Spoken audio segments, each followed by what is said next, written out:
আজকের ক্লাসে আমি আলোচনা করব ফিউচার ইনডেফিনাইট টেন্স সম্পর্কে। যারা যারা টেন্স শিখতে চাও ভালো করে তারা এই ক্লাসটি দেখো, অনেকটা শিখতে পারবে। এবং এর আগের টেন্সগুলি অর্থাৎ প্রেজেন্ট টেন্স এবং পাস্ট টেন্স সম্পর্কে আমি ইতিমধ্যেই ক্লাস করেছি।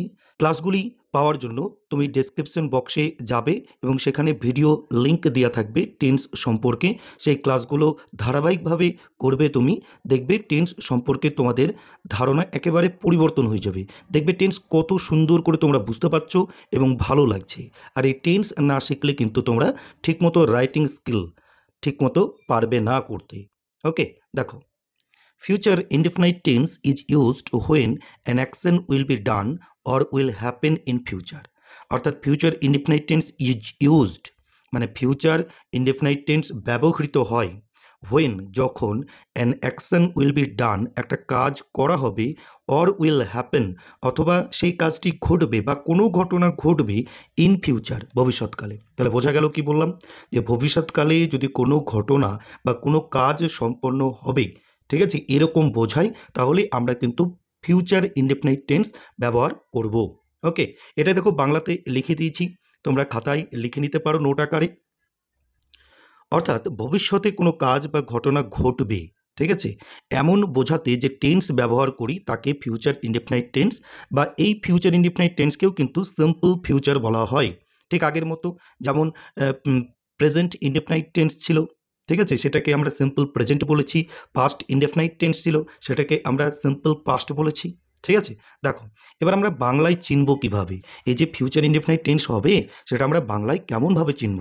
ওকে, দেখো, যদি কোনো বাংলা ক্রিয়াপদের সাথে বা শেষে বে, ব, বা, বি, বেন এদের যে কোনো একটি উল্লেখ থাকে, ধরে নাও খাবে, তাহলে খাওয়ার সঙ্গে কি যোগ আছে? বে।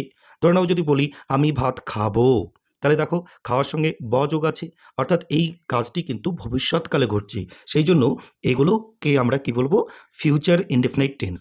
ওকে, তাহলে কি বললাম, যে কোনো ক্রিয়াপদের শেষে বে, ব, বা, বি, বি, বেন এদের যদি যে কোনো একটি উল্লেখ থাকে তাহলেই সেটাকে আমরা বলবো কি?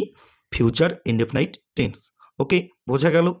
দেখো এবার স্ট্রাকচার। স্ট্রাকচার বলতে আমরা বাংলায় চিনতে পারার পর সেটাকে ইংরেজিতে অনুবাদ করব কিভাবে।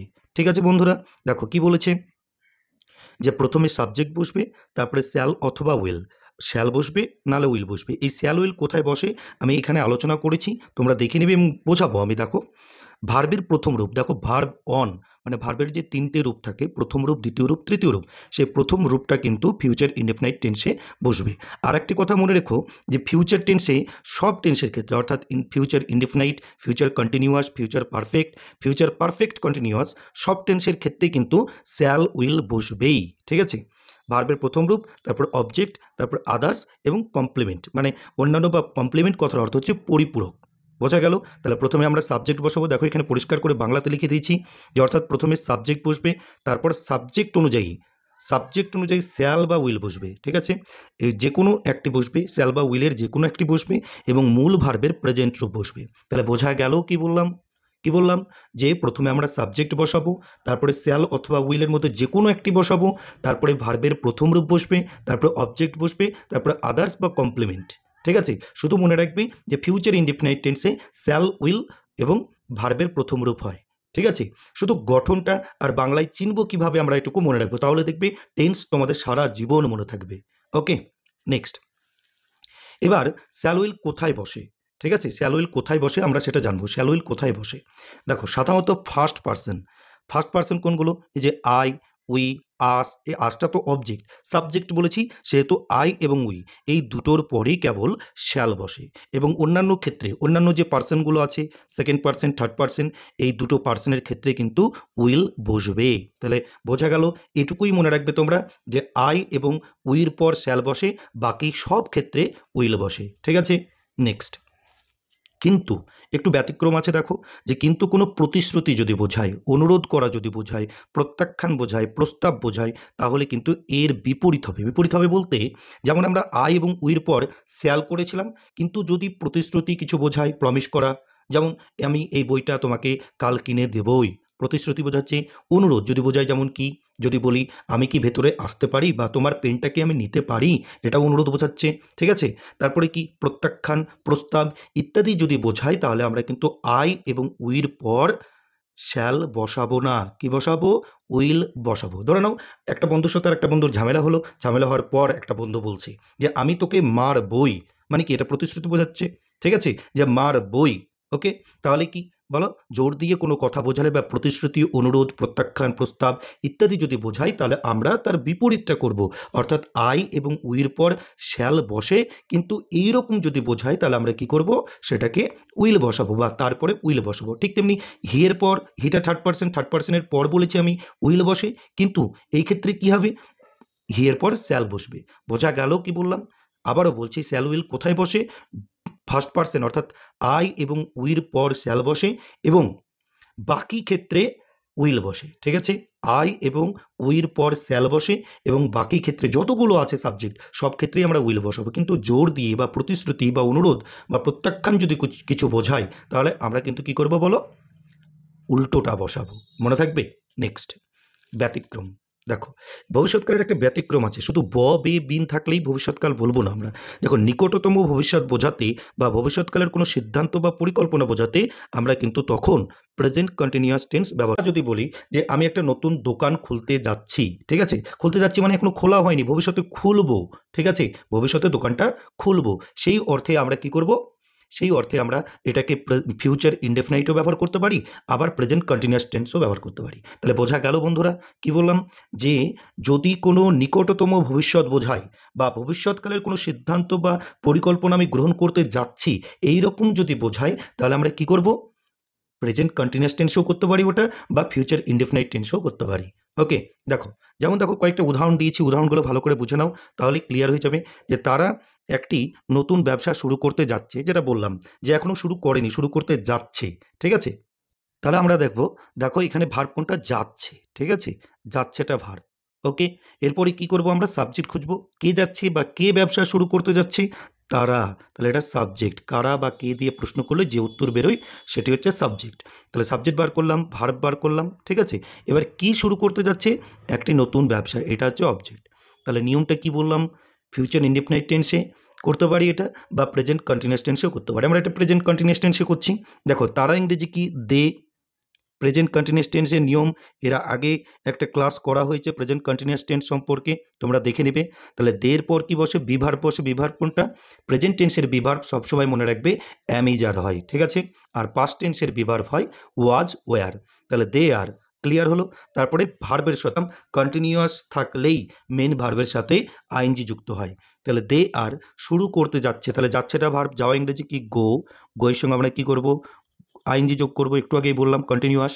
তাহলে দে আর গোয়িং, তারা যাচ্ছে একটি নতুন ব্যবসা শুরু করতে। তাহলে শুরু করতে, to start, to start.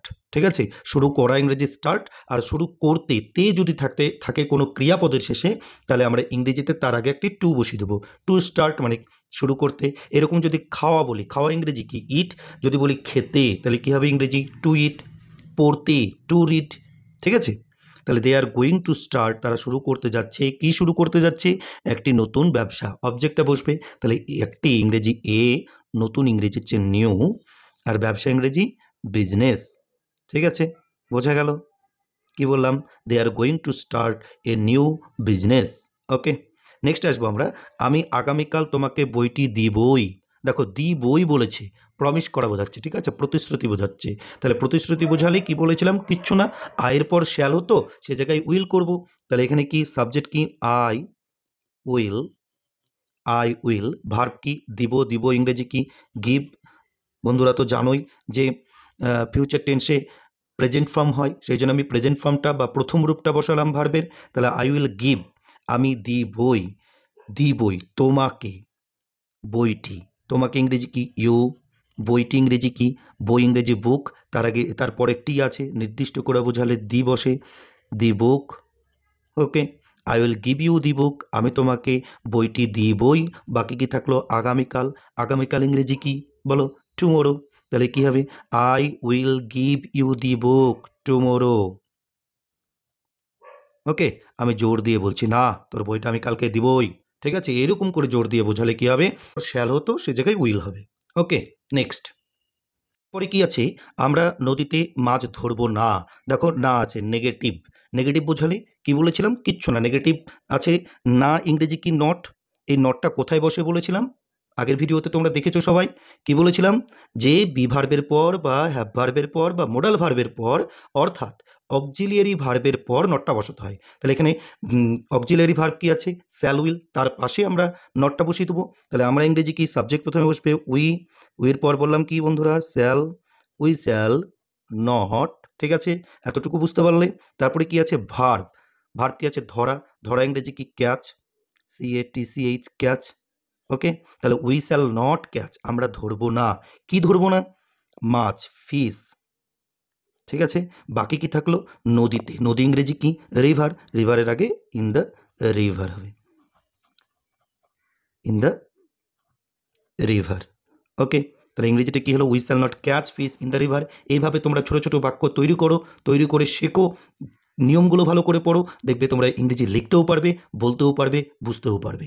Okay, next. সে কি আগামীকাল সেখানে যাবে।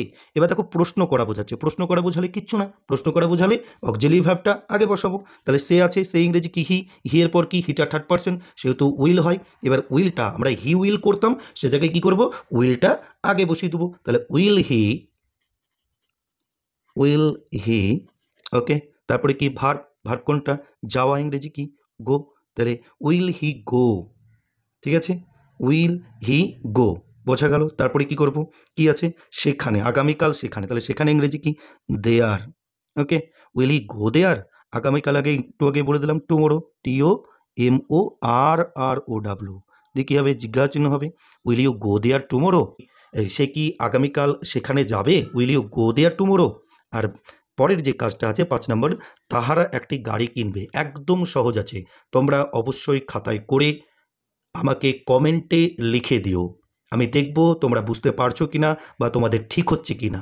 আশা করি এই ভিডিওটি দেখার পর তোমাদের ফিউচার ইনডেফিনাইট টেন্স সম্পর্কে কোনো প্রবলেম হবে না, ঠিক আছে?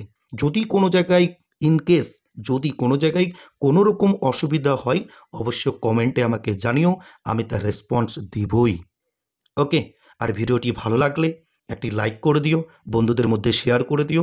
আর যদি তুমি এই চ্যানেলে নতুন হয়ে থাকো, তাহলে চ্যানেলটিকে সাবস্ক্রাইব করে দিও, ঠিক আছে? যাতে পরবর্তী ভিডিওগুলির নোটিফিকেশন তুমি আগে পাও এবং ক্লাসগুলি ভালো করে করতে পারো, গ্রামার শিখতে পারো। আমাদের মধ্যে একটা চিন্তাভাবনা রাখতেই হবে যে আমরা গ্রামার শিখবই শিখবই শিখবই। ক্লাসগুলো করো, দেখবে অনেকটা গ্রামারে তোমাদের ইমপ্রুভ হচ্ছে। ওকে, ঠিক আছে, ভালো থেকো, ভালো করে পড়াশোনা করো। ওকে।